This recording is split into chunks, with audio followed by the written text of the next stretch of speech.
नमस्कार विद्यार्थियों, आज के इस YouTube चैनल पर मैं आप सभी का स्वागत करती हूँ। आज का ये टॉपिक जो मैं आपको समझाने जा रही हूँ, ये BA पार्ट सेकंड के सेकंड पेपर से रिलेटेड है और आज का विषय है मुख्यमंत्री की नियुक्ति, उनके कार्य एवं भूमिका। तो जैसा कि आप सभी जानते हैं कि हमारे देश में नाम मात्र के और वास्तविक कार्यपालिका के मध्य भेद किया गया है। जिस प्रकार से केंद्रीय स्तर पर राष्ट्रपति और प्रधानमंत्री होते हैं, उसी प्रकार से राज्य स्तर पर मुख्यमंत्री और राज्यपाल होते हैं। केंद्र में राष्ट्रपति नाम मात्र के शासक होते हैं और राज्यों में राज्यपाल नाम मात्र के होते हैं। केंद्रीय स्तर पर प्रधानमंत्री वास्तविक कार्यपालिका प्रधान होते हैं और राज्यों में मुख्यमंत्री वास्तविक कार्यपालिका प्रधान होते हैं। संविधान के अनुसार मुख्यमंत्री की नियुक्ति राज्यपाल करता है, परंतु यदि व्यवहारिक रूप में देखा जाए तो इसमें कई प्रकार की सीमाएं हैं। कई बार राज्यपाल की जो ये शक्ति है मुख्यमंत्री को नियुक्त करने की, वो काफ़ी सीमित हो जाती है। अब हम यहाँ जानने का प्रयास करेंगे कि उसकी शक्तियाँ सीमित कब हो जाती हैं। तो राज्यपाल की शक्तियाँ तब अत्यधिक सीमित होती हैं जब राज्य में किसी एक दल का स्पष्ट बहुमत होता है, क्योंकि यदि किसी एक दल का स्पष्ट बहुमत है तो उसके नेता को ही मुख्यमंत्री पद हेतु राज्यपाल के द्वारा आमंत्रित किया जाता है, उसे ही अपना मंत्रिमंडल और निर्मित करने का आदेश दिया जाता है। और तो इस तरह से देखते हैं उसमें तो इनकी शक्तियां राज्यपाल की सीमित हो जाती हैं। लेकिन दूसरी जो स्थिति होती है उसमें राज्यपाल की शक्तियां काफ़ी महत्वपूर्ण हो जाती हैं, काफ़ी स्वायत्तता प्राप्त होती है। जैसे यदि विधानसभा में या विधानमंडल में किसी एक दल का स्पष्ट बहुमत नहीं मिलता है, तो ऐसी स्थिति में राज्यपाल ये देखते हैं कि चुनाव से पहले जिन दलों ने मिलजुल करके आपस में मिल करके गठबंधन करके चुनाव लड़ने का अपना समझौता किया था, उसके नेता को मुख्यमंत्री पद हेतु आमंत्रित किया जाता है राज्यपाल के द्वारा। लेकिन ऐसी स्थिति जिसमें कि ऐसा भी अवसर प्राप्त ना हो राज्यपाल को, गठबंधन सरकार जो निर्वाचन से पहले जो गठबंधन दल बने थे और जिन्होंने निर्वाचन में अपने अपने प्रत्याशी खड़े करके और विजय प्राप्त की थी, यदि उनको स्पष्ट बहुमत नहीं मिलता है, तब राज्यपाल ये देखते हैं कि निर्वाचन के पश्चात कुछ दल मिल करके अगर वो अपनी सरकार बनाने का प्रस्ताव रखते हैं राज्यपाल के समक्ष, तो राज्यपाल के द्वारा उनको भी अवसर प्रदान किया जाता है। इस तरह से ये देखा जाता है कि राज्यपाल की स्वयं की शक्तियाँ तब अधिक महत्वपूर्ण हो जाती हैं जब किसी एक दल का निर्वाचन में स्पष्ट बहुमत प्राप्त ना हो। तो सामान्यतः जो मुख्यमंत्री है वो विधानसभा का सदस्य होता है, परंतु इसके कई अपवाद भी हैं। विधान परिषद के सदस्य भी मुख्यमंत्री पद पर नियुक्त हुए हैं। यदि विधानसभा में किसी दल का स्पष्ट बहुमत नहीं हो या किसी दल का सर्वमान्य नेता ना हो, तो मुख्यमंत्री की नियुक्ति में राज्यपाल को कुछ स्वतंत्रताएं तो मिलती ही हैं, जैसा कि मैंने अभी आपको स्पष्ट किया। अब हम ये देखते हैं कि आखिर मुख्यमंत्री की क्या योग्यताएं होनी चाहिए, उनके वेतन और कार्यकाल क्या है, उसके बारे में आपको बता रही हूँ आगे। कि संविधान में मंत्रियों के लिए वैसे तो कोई योग्यता निर्धारित नहीं की गई है, केवल इतना ही कहा गया है कि जो मंत्री हैं उनको राज्य विधानमंडल का सदस्य होना चाहिए। लेकिन यदि किन्हीं कारणों से विधानमंडल का सदस्य नहीं है तो उसे नियुक्ति की तिथि से 6 महीने के अंदर सदन की सदस्यता प्राप्त करनी होती है, अन्यथा मंत्री पद से त्याग पत्र देना होता है। व्यवहारिकता में वही व्यक्ति मंत्री नियुक्त होता है जो अपने दल में प्रभावी व्यक्ति होता है और मुख्यमंत्री के रूप में विश्वास पात्र होता है। मंत्रियों को राज्य के विधानमंडल द्वारा निर्मित विधि के अनुसार वेतन भत्ते आदि मिलते हैं। संविधान में मंत्रियों की अवकाश आयु, शिक्षा संबंधित योग्यता और कार्यकाल निश्चित नहीं किए गए हैं। सामान्यतः जो कार्यकाल निर्धारित है वो 5 वर्ष का है, जो विधानसभा की अवधि है। और संविधान में ये भी कहा गया है कि मंत्री राज्यपाल प्रसाद पर्यंत ही अपने पद पर रहेंगे, परंतु मंत्रियों को पदच्युत करने में राज्यपाल की स्वतंत्रता बहुत सीमित होती है, क्योंकि मंत्री विधानसभा के प्रति उत्तरदायी होते हैं। इसलिए जब तक उन्हें विधानसभा के बहुमत का समर्थन प्राप्त होता है और मुख्यमंत्री उन्हें चाहता है, तब तक राज्यपाल उन्हें उनके पद से नहीं हटा सकता। यदि राज्यपाल ऐसा करें तो समस्त मंत्रिपरिषद त्याग पत्र देकर संवैधानिक संकट उपस्थित कर सकती है। और ये भी है कि विधानमंडल मंत्रियों के विरुद्ध अविश्वास का प्रस्ताव पास कर उन्हें पदच्युत भी कर सकता है।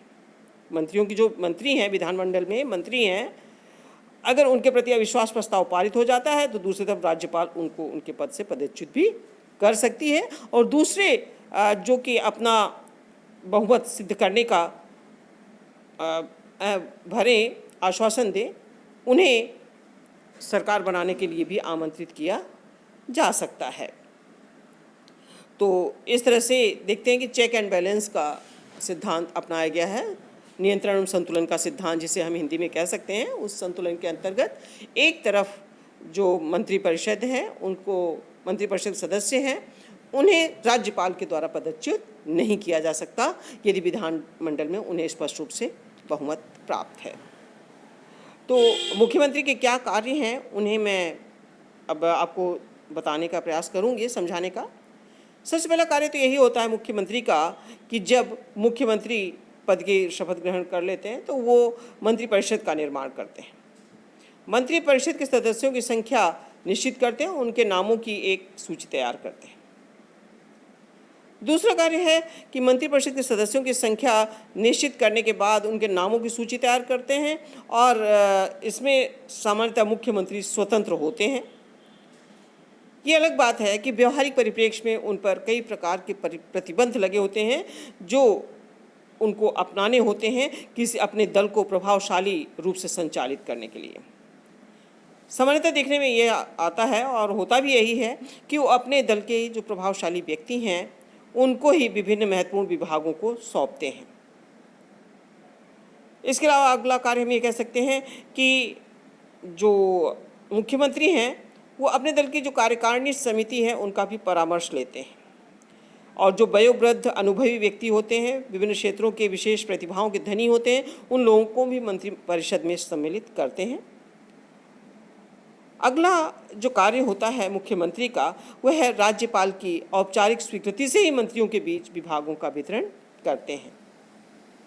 इस कार्य में उन्हें बहुत कुछ स्वतंत्रता रहती है, परंतु उसे अपने सहयोगी की इच्छा का भी आदर करना ही पड़ता है, क्योंकि यदि उनकी इच्छाओं का आदर नहीं करेंगे तो अधिक दिन तक वो सरकार नहीं चला सकते हैं। और ये तो एक ऐसी नाव के साथ है समान है जो कि एक साथ तैरते हैं और एक साथ डूबते हैं। अगर एक भी मंत्री के प्रति सदन में अविश्वास प्रस्ताव पारित हो जाता है तो वो पूरे मंत्रिपरिषद का अविश्वास प्रस्ताव पारित माना जाता है और सभी को त्याग पत्र देना होता है। इसके अलावा जो मुख्यमंत्री हैं मंत्रियों से पारस्परिक सहयोग पूर्वक व्यवहार करते हैं। उनके मतभेद और जो विवाद होते हैं विभिन्न प्रकार के, उनको भी सुलझाने का प्रयास मुख्यमंत्री के द्वारा किया जाता है। सामान्यतः मुख्यमंत्री को उनके कार्यों और विभागों के मध्य समन्वय की निरंतर स्थापना करनी होती है, समन्वय स्थापित करना होता है। विधानसभा का नेता होने के कारण विधेयक को पारित करवाने, धनराशि की स्वीकृति आदि में भी मुख्यमंत्री का महत्वपूर्ण प्रभाव होता है। और ये भी देखा जाता है कि जब किसी मुख्यमंत्री को ये आभास हो जाता है कि अब उसकी सरकार ज़्यादा दिन तक कार्य नहीं कर सकती है तो वो राज्यपाल को विधानसभा को भंग करने के लिए भी परामर्श दे सकता है। मुख्यमंत्री विधानसभा का प्रमुख प्रवक्ता होता है, अतः ये देखने में आता है कि उसके आश्वासन प्रामाणिक माने जाते हैं। वह विधानसभा में सरकार की नीति या अन्य आवश्यक और महत्वपूर्ण विषयों पर भाषण भी देते हैं। अगला इसका मुख्यमंत्री का कार्य है कि नियुक्ति संबंधित अधिकार है जो राज्यपाल को प्राप्त हैं, उनका वास्तविक प्रयोग मुख्यमंत्री द्वारा ही किया जाता है। जैसे राज्य के महाधिवक्ता, राज्य लोक सेवा आयोग के अध्यक्ष, सदस्य तथा राज्य के अन्य मुख्य पदाधिकारियों की नियुक्ति में मुख्यमंत्री का ही हाथ होता है। और मुख्यमंत्री मंत्रिपरिषद की बैठकों का सभापतित्व करते हैं तथा सरकार के नीति निर्धारण में उसका महत्वपूर्ण हाथ होता है और मंत्रिपरिषद और राज्यपाल के बीच की कड़ी भी होते हैं। ये मंत्रिपरिषद के जो भी निर्णय होते हैं एवं अन्य जो शासन संबंधित महत्वपूर्ण विषयों की सूचना राज्यपाल को ही देता है। तो इसलिए हम कह सकते हैं कि ये राज्यपाल और मंत्रिपरिषद के बीच की एक महत्वपूर्ण कड़ी भी होता है। राज्यपाल के जो भी संदेश होते हैं उसे मंत्रिपरिषद तक पहुंचाना और मंत्रिपरिषद की विभिन्न कार्यवाहियों को संचालित करने के लिए मुख्यमंत्री ही होता है, लेकिन वो दोनों के बीच में एक महत्वपूर्ण कड़ी का काम करता है। अब हम यहाँ पे एक दूसरा बिंदु समझने का प्रयास करेंगे जिसमें है कि मुख्यमंत्री की विमुक्ति कैसे होती है। सामान्य रूप से देखने में आता है कि मुख्यमंत्री अपने पद पर तब तक बना रह सकता है जब तक उसे विधानसभा में विश्वास मत प्राप्त होता है, और जैसे ही विधानसभा में बहुमत समाप्त हो जाता है उसे त्यागपत्र दे देना चाहिए, और यदि किन्हीं कारणों से त्यागपत्र नहीं देता है तो राज्यपाल उसे बर्खास्त कर सकता है। एक महत्वपूर्ण बिंदु है कि यदि वो त्यागपत्र ना दें तो राज्यपाल उसे बर्खास्त कर सकते हैं। इसके अलावा मुख्यमंत्री को निम्नलिखित कुछ और बिंदु भी, मैं आपको कुछ अन्य बिंदुओं के बारे में भी यहाँ हम चर्चा करेंगे जिसमें कि मुख्यमंत्री को बर्खास्त किया जा सकता है। एक बिंदु तो ये है कि यदि राज्यपाल मुख्यमंत्री को विधानसभा का अधिवेशन बुलाने तथा उसमें बहुमत सिद्ध करने की सलाह दे, और यदि राज्यपाल के द्वारा निर्धारित अवधि के भीतर मुख्यमंत्री विधानसभा का अधिवेशन बुलाने के लिए तैयार नहीं हो तो राज्यपाल मुख्यमंत्री को बर्खास्त कर सकता है। क्योंकि जब मुख्यमंत्री को आभास हो जाता है कि अब मेरा भी विश्वास मत नहीं है सदन में और मेरी सरकार गिर सकती है, तो हो सकता है कि वो अधिवेशन बुलाने के लिए तैयार ना हो, और ऐसी स्थिति में राज्यपाल मुख्यमंत्री को बर्खास्त कर सकते हैं।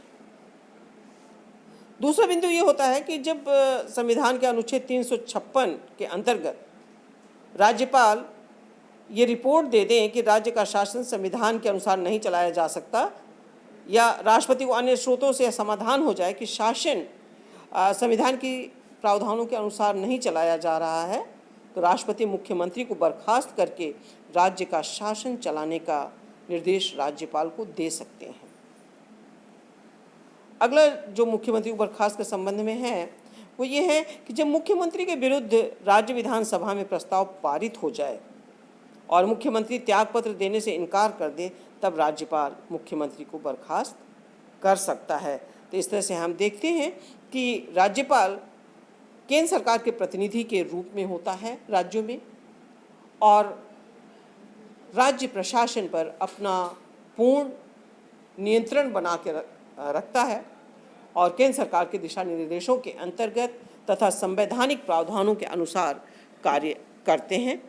तो आज उम्मीद है कि आपको मुख्यमंत्री की नियुक्ति कैसे होती है और उनकी कार्य और भूमिका क्या है उसके बारे में शायद आपको समझ में आ गया होगा। आज इतना ही, इन्हीं शब्दों के साथ धन्यवाद।